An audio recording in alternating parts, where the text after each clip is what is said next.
আসসালামু আলাইকুম রহমতুল্লাহি বারাকাতু।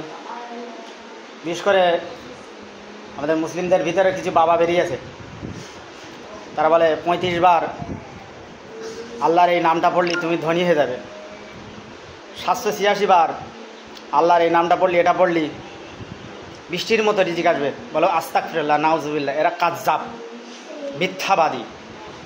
কোরআন ও সহিহ হাদিসের আল্লাহ রসুল এরকম কোনো ঘোষণাই দেননি। অবশ্যই এসব যখন চ্যানেল দেখবেন ব্লক করে দেবেন আর রিপোর্ট মারবেন।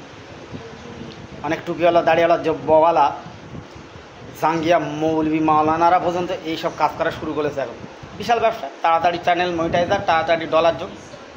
যার সনদ নেই, যার দলিল নেই, যেসব কথার ভিত্তি নেই কোরআন হাদিস অনুযায়ী, সেসব কথা ছুড়ে ফেলে দেবেন, ডাস্টবিনে ফেলে দেবেন। অবশ্যই। তারপরে 5 মিনিটে বশীকরণ, এগুলো পুরো ভণ্ডামি।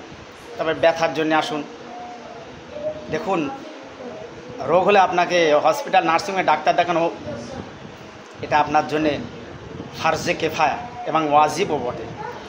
আপনি এসব তাবিজ কবজ সব বাবাদের পাল্লায় পড়বেন না, এরা আপনাদের ভাগ্যকে পরিবর্তন করতে পারবে না।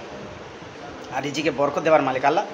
আত্মীয়তার সম্পর্ক বজায় রাখা, নিজের নেক আমল করা, পাপ থেকে দূরে থাকা, নামাজ পড়া, কোরআন সহিহ হাদিস অনুযায়ী চলা, দান সদকা খায়রাত করা, আপনার রিজিকে বরকত বেড়ে যাবে, আমার রিজিক বেড়ে যাবে।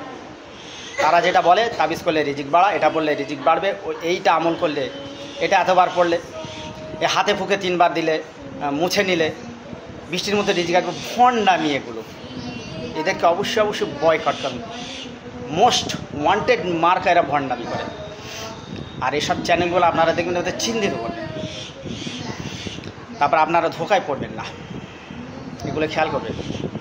এখন ভুড়ি দেখতে পাচ্ছি একটু ফেসবুকে।